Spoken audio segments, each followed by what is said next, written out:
అయితే అమెరికన్ మాజీ president Trump మీద కాల్పులు జరిగే తనని ఎవరో హత్య చేయడానికి ప్రయత్నించారంటూ కూడా వార్తలు వెలుగులోకి వచ్చాయి. తర్వాత అదంతా కూడా ఆయనే చేపించాడని కూడా కొన్ని ఆరోపణలు వచ్చాయి. సో ఎంతవరకు వాస్తవాలు ఉన్నాయి?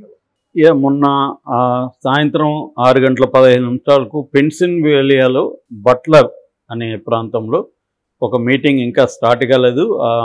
స్టార్ట్ అవుతున్న తరుణంలో, ఆయన ఇంక మాట్లాడబోతున్న తరుణంలో ఒక వ్యక్తి కాల్పులు జరిపాడు. దాంట్లో అక్కడికి మీటింగ్కి వచ్చిన ఒక అతను చనిపోయాడు. కొంతమంది గాయాలు కూడా అయినాయి. ఇతనికి కూడా చెవి దగ్గర నుంచి లైట్గా తగిలి దూసుకుపోయింది. బ్లడ్ అయితే ముఖం మీదకి అంతా వచ్చింది. దాంతో ఇమీడియట్గా అతను ఇట్లా చూసుకుంటున్నాడు. చూసుకొని బ్లడ్ ఉంది.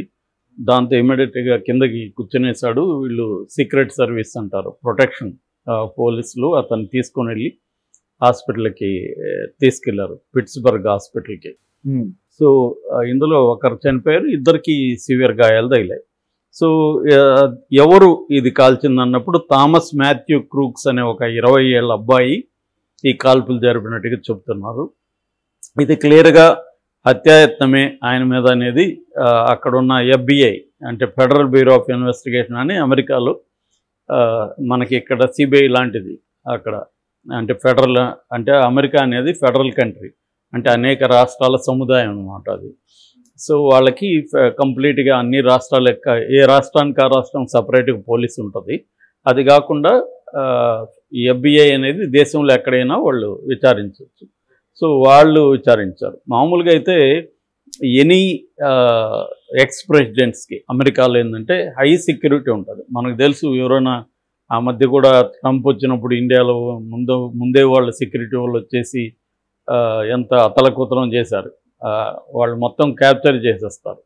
అంత హై సెక్యూరిటీ ఉంటుంది. మన సినిమాల్లో కూడా చూస్తుంటాం, హాలీవుడ్ సినిమాల్లో, ఈవెన్ మన ఇండియన్ సినిమాల్లో కూడా సెక్యూరిటీ ఎలా ఉంటుందో చూపిస్తారు.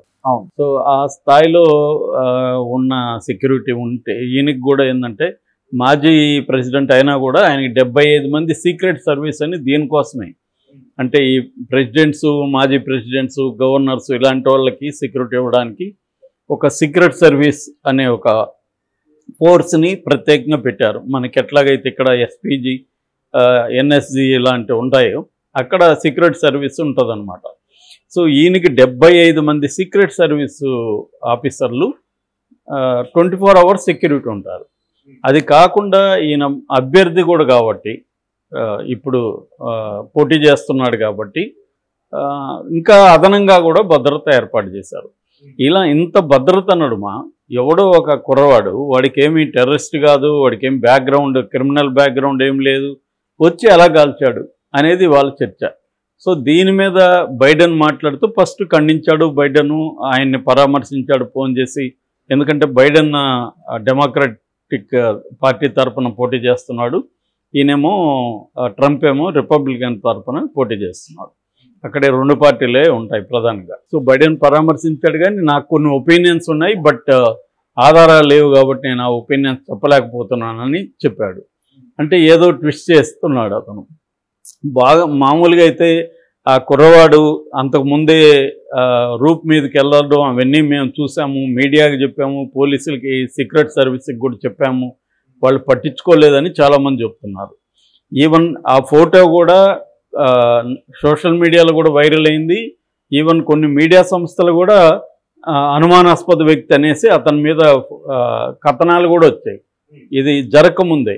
మరి ఇంత జరుగుతున్నప్పుడు పోలీసులు ఆ సెక్యూరిటీ ఎందుకు అతన్ని అదుపులోకి తీసుకోలేదు?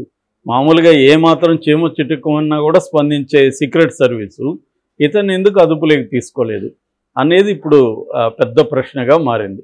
అందువల్ల ట్రంప్ గెలుపు అవకాశాలను పెంచుకోవడానికి మన ఇక్కడ జగన్ చేశాడని చెప్తున్న కోడికత్తి లాంటిది లేదా గులకరాయి లాంటి డ్రామా అతను ఏమన్నా వేశాడా? ఎందుకంటే ప్రపంచంలో ఎక్కడైనా మనుషులు ఒకే రకం బిహేవ్ చేస్తుంటారు చాలా విషయాల్లో. సో ఎందుకంటే అతని మీద సింపతి పెరగడం కోసం నిజంగా కూడా ఇప్పుడు 88% పెరిగిందని నిన్న ఒక సర్వే చెప్తుంది. ఇతని మీద దాడి జరగడంతో విన్నింగ్ అవకాశాలు 70%కి వెళ్ళిపోయింది. అంటే ఈయనే గెలిచే అవకాశం, ఆల్రెడీ ఇతను గెలుస్తాడని చెప్తున్నారు, కానీ అతను ఎందుకన్నా మంచిది అని ఇట్లాంటి ఒక దాడి చేయించుకున్నాడా ఎలక్షన్ ముందు అన్న విమర్శలు వస్తున్నాయి. సో ఎందుకంటే ఈ అబ్బాయి ముందే చూసిన వాళ్ళు అనుమానంగా ఉన్నాడు, అతను అక్కడ రూప్కి వెళ్తున్నాడు, ఇవన్నీ చెప్తే కూడా వీళ్ళు ఎందుకు పట్టించుకోలేదు, మీడియాలో వస్తే కూడా ఎందుకు పట్టించుకోలేదు అనేది ఇక్కడ పెద్ద ప్రశ్న. దానికైతే ఇప్పుడు ఎవరు సమాధానం చెప్పట్లేదు, FBI కూడా దానికి ఏం సమాధానం చెప్పట్లేదు. కాకపోతే సెక్యూరిటీ ల్యాబ్స్ అయితే ఉందని FBI ప్రతినిధి అనౌన్స్ చేశాడు, వాళ్ళు కూడా అది ఒప్పుకున్నారు, సీక్రెట్ సర్వీస్ వాళ్ళు కూడా. సో సెక్యూరిటీ ల్యాబ్స్ అంటారు, రేపు పొద్దున వాళ్ళ మీద చర్యలు తీసుకుంటారు, ఇక్కడలాగే ఉంటుంది, అక్కడ కూడా సస్పెండ్ చేస్తారు మహా అంటే, అంతకంటే ఎంక్వైరీ అంటారు, ఏముండదు కదా. నిజంగానే మన అతడి సినిమాలో ఇది పెద్ద సీన్ కదా.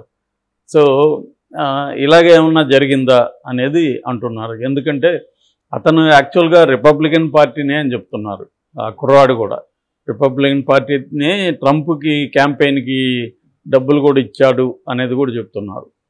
సో మరి రిపబ్లికన్ పార్టీని అయినప్పుడు వాడెందుకు, ఆ కుర్రాడు ఎందుకు ట్రంప్ మీద కాల్పులు జరిపాడు అనేది తెలియదు. ఎందుకంటే ఆ కుర్రాడిని తర్వాత కాల్చి చంపేశారు వీళ్ళు.